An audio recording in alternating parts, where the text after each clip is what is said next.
Hello, everyone, and welcome to another episode of Jam Week Fall 2020. My name is Kasanis. All right, guys, that is the end of day 3. I didn't get all the things I wanted to get done. I had to do a bunch of professor stuff today. I had to do some marking, and I had a bunch of meetings. But I actually got some pretty good stuff done. Let's take a look at my day 3 list. I wanted to. A lot of the stuff is from day 2. A lot of the stuff carries over from day 2, actually, and a couple new things on there. And there's a couple new things on there because I was able to do a little bit of play testing. I play tested with at least 2 groups. Well, not at least, I did play test with 2 groups, and I got some feedback. Now, in both cases, the groups were small, 4 people rather than the 10 people I anticipate for this game. So I had a bunch of things from day 2. End game with feedback, randomly selected zombie, quit game. I added in the King of the Hill stuff. I added in the player ignoring colliders because the players they were bumping into each other. I didn't like it. And the pacing for the game is still off. I had UI, so I had to have a quit game. I had to have a kill human screen. I had to have a human count and zombie count. I'm not sure if I actually want those anymore anyway. As far as multiplayer is concerned, I was pretty clean. Then I had feedback that was required. I wanted to prevent movement when killing a zombie, when killing a human. I wanted to display killing human screen, randomize audio, killing human, and the name of the blood, which is not going to make it in. As far as the level's concerned, I was going to hold off on actually a more than a gray box level until day 4, until the last day really. So I got a bunch of stuff done. I actually got the King of the Hill in there and light source so the zombies can't enter it, and if the humans capture 80% of the light sources, then they can win the game. Previously, the humans could not win the game. I also set it up so that the colliders no longer collide, which is good. And I changed around. Oh, I've got it set up so that we can quit back to the lobby. Not from the game itself, but if you're in the actual kind of holding room to start with, everyone can kind of quit back to the lobby and make adjustments or join a new game, that kind of thing. So all of that's working. That's really all that I got done. So let's go into Unity and take a look at how it's working. Okay guys, so here we are inside of Unity, and I've already launched this initial client. You can see that I've got myself my player. I've got a return home button. Let me launch a second client here so we can actually see everything. Everything else is kind of the same right now. I can join the game. All right, there we go. I can join, and I have a return home button. If I hit return home, that client's going to be sent back to this initial screen, and if I hit play, I will automatically join a room. So there we go. I've joined a room once again. Let's get the game started here so we can see the changes. Whoops, let me click in here.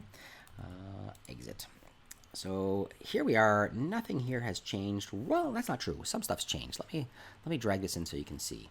So now I've added in the 2D lighting system. So I brought the 2D lighting system into it, and I kind of added a little bit of mood to this. I did a lot of playtesting yesterday. I had the chance to playtest, not full playtests. I had about 4 players in any given game. Which I don't think is enough to really playtest how this game is going to play. My anticipation was for there to be 10 players. So with only 4, the games themselves were pretty fast. Some of the things the players asked when they were playing was a more mood and some lighting and that kind of stuff. They were interested in having an opportunity for the humans to win. So I've added that in. And you can see the generators that are kind of scattered on the map here. Those generators, once you enter into them, here, let me just show you. If you enter into the generator, it starts making a noise. There's only audio feedback, and a light turns on. I don't have any kind of feedback on how long you have to be there, but it's actually 5 seconds. So you have to be in that location for 5 seconds in order for the light to kick in. I might change this graphic, but I'm not going to worry about it right now. Anyway, this light kicks in, and right now the zombie can't actually enter into that light. So if I head back in here, and I go down, you can see that the light is preventing the zombie from actually getting in. Okay, so the zombie can't get into this location. So it's kind of like the circle protection of what I got there, like a circle protection of light. So the zombies can't enter it. It's not that they die, they just can't enter it. So the humans could actually hide within these points. And what has to happen is the humans have to capture 80% of the lights, and if they capture 80% or more of the lights, then they're going to win the game. That's how I have it set up right now. A couple things I've got set up as well. So the darkness with the 2D itself, you can see that I've got a this light around the humans and a green light around the zombies. So something else that I was asked during playtesting was that there was a little bit more evidence on where people were. The zombies were having a little bit of a hard time finding people, even on this small map.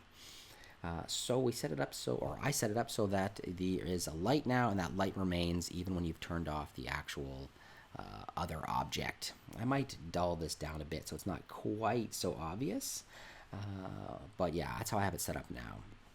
The humans can go around and they can grab a bunch of different points, and if we grab the points like I mentioned, so there's 2, they have to grab a total of 7. There's 8 points I think on the board, so that's more than 80%.